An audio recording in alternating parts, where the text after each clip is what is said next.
Hey everybody, it's been about 2 months since my last report on my 40-gallon Nuvo. Figured I'd fill you in on what's going on. It's going to be kind of a short update, but my tank's kind of getting a little rearranged. Things are growing at an exponential rate, and I am in desperate need to upgrade the size of this tank. If I do step into a larger tank, I'm going to go ahead and maybe do a log, like a progression log from beginning to end.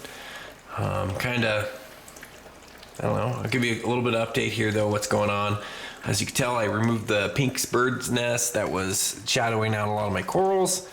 3/4 of it went to the aquarium store, and then I kept a significant chunk of it and glued it down to a rock there.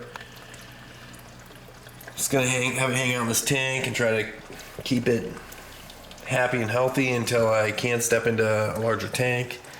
My sand bed is slowly but surely getting removed. Pretty much anytime my pistol shrimp builds up a mound of sand and it's water change time, I go ahead and siphon out the sand that he has mounded up. Combination of teamwork there has been keeping the sand bed and my water parameters stable. I haven't had any crazy weird swings in my water parameters.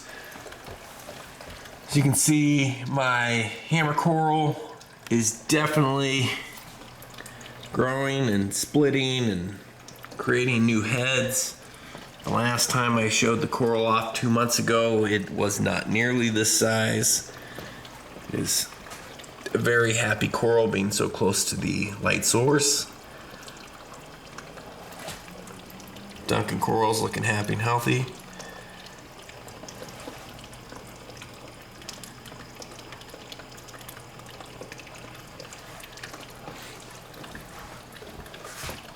My green star polyps is growing like crazy. It's probably close to double in size.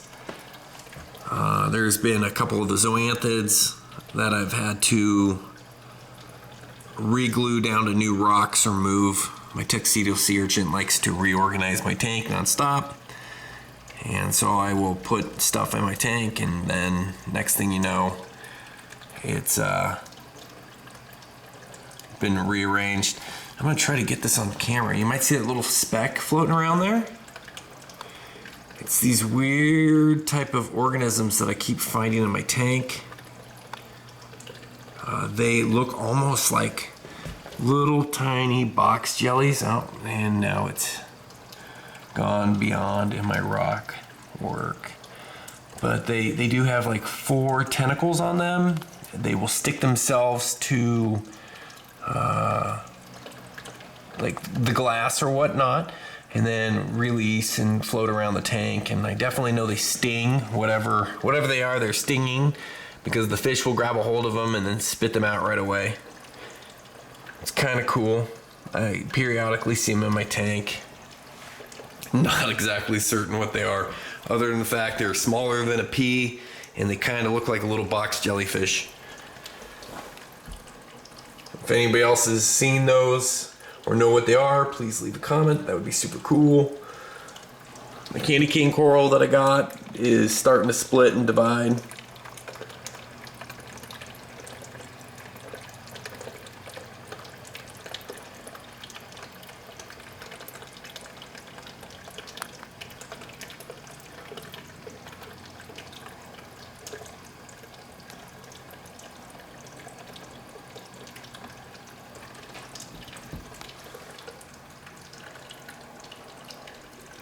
But I'm definitely wanting to upgrade this tank to at least an 80-gallon, and then this cube tank will turn into like a sea anemone tank with the clowns.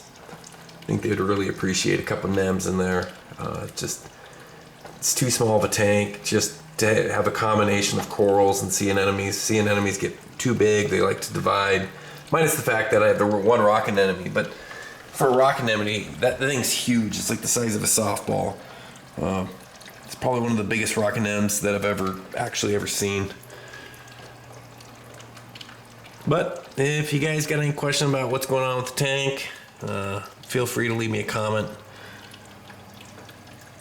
And I will update you here in the future.